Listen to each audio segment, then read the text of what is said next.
दोस्तों, जब भी हम बॉलीवुड का नाम लेते हैं तो हमारे दिमाग में सबसे पहले चमक-दमक, बड़े-बड़े सेट्स, सुपरस्टार्स और उनके ग्लैमरस लाइफस्टाइल की तस्वीर बनती है। लेकिन इस फिल्मी दुनिया के पीछे कुछ ऐसी कहानियां छुपी होती हैं जो किसी फिल्म की कहानी से भी ज़्यादा ड्रामेटिक और प्रेरणादायक होती हैं।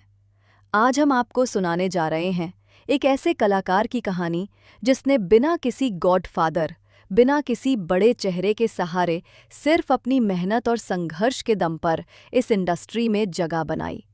ये कहानी है नवाजुद्दीन सिद्दीकी की। नवाजुद्दीन का जन्म हुआ 19 मई 1974 को उत्तर प्रदेश के मुजफ्फरनगर जिले के बुढ़ाना नाम के छोटे से गांव में। घर पर खेती किसानी होती थी। हालात बहुत साधारण थे। गांव में कोई बड़ा स्कूल, ना कोई सिनेमा हॉल, लेकिन फिर भी नवाजुद्दीन पढ़ाई में अच्छे थे। उन्होंने पढ़ाई की और बीएससी इन केमिस्ट्री तक की डिग्री हासिल की। पढ़ाई पूरी होते ही उन्हें गुजरात के वडोदरा शहर की एक केमिकल फैक्ट्री में नौकरी मिल गई। सोचिए दोस्तों, यहाँ तक उनका सफ़र बिल्कुल सामान्य था। गांव से पढ़ाई की, डिग्री ली और नौकरी मिल गई।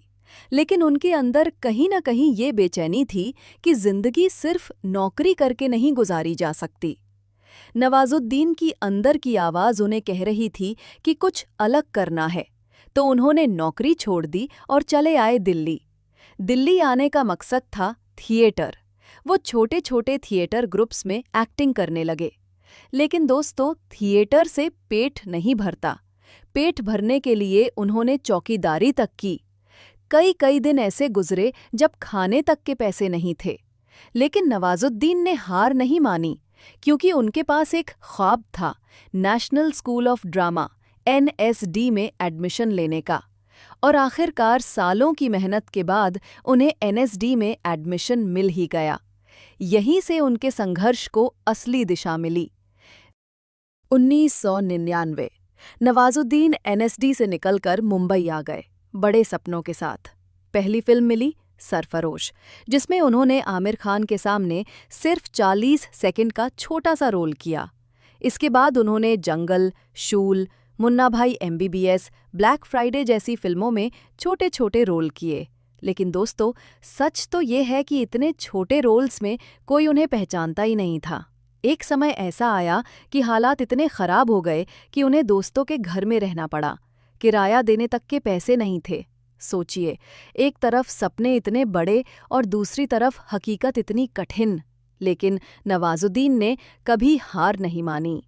साल 2007 में अनुराग कश्यप की फिल्म ब्लैक फ्राइडे में नवाजुद्दीन का काम लोगों की नज़रों में आया। फिर 2010 में पीली लाइव में उन्होंने पत्रकार का रोल किया। लेकिन असली सफलता मिली 2012 में, जब अनुराग कश्यप ने उन्हें गैंग्स ऑफ वासेपुर में फैजल खान का रोल दिया। दोस्तों, इस फिल्म ने नवाजुद्दीन की जिंदगी बदल दी।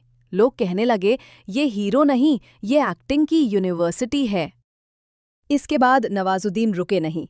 उन्होंने कहानी, तलाश, the lunch box, Manjhi the mountain man, Raman Raghav 2.0 जैसी फिल्मों में ऐसे किरदार निभाए जो आज भी याद किए जाते हैं।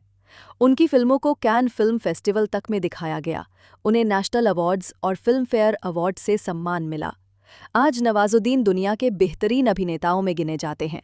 और सबसे बड़ी बात, उन्होंने साबित कर दिया कि हीरो बनने के लिए ना तो 6 पैक एब्स चाहिए और ना ही चमकदार चेहरा। ज़रूरत है तो सिर्फ टैलेंट और सच्ची मेहनत की। हाँ, ये भी सच है कि सफलता के बाद भी नवाजुद्दीन की ज़िंदगी आसान नहीं रही। उनकी किताब पर विवाद हुए, उनकी पर्सनल लाइफ में भी कई मुश्किलें आईं। लेकिन नवाजुद्दीन हमेशा अपने काम पर डटे रहे। आज नवाजुद्दीन सिर्फ बॉलीवुड ही नहीं, बल्कि हॉलीवुड फिल्मों में भी काम कर रहे हैं। उनकी एक्टिंग का जलवा दुनिया भर में देखा जा रहा है। गांव का वो साधारण लड़का जिसने चौकीदारी की थी, आज पूरी दुनिया के लिए प्रेरणा बन चुका है। तो दोस्तों, नवाजुद्दीन सिद्दीकी की कहानी हमें ये सिखाती है, अगर हालात आपके खिलाफ हों तो भी हार मत मानो। अगर सपने बड़े हैं तो संघर्ष करने के लिए तैयार रहो। और सबसे ज़रूरी, टैलेंट और मेहनत कभी व्यर्थ नहीं जाते। याद रखिए, नवाजुद्दीन की तरह अगर आप डटे रहेंगे तो एक दिन आपको भी वो मुकाम मिलेगा जिसके आप हकदार हैं।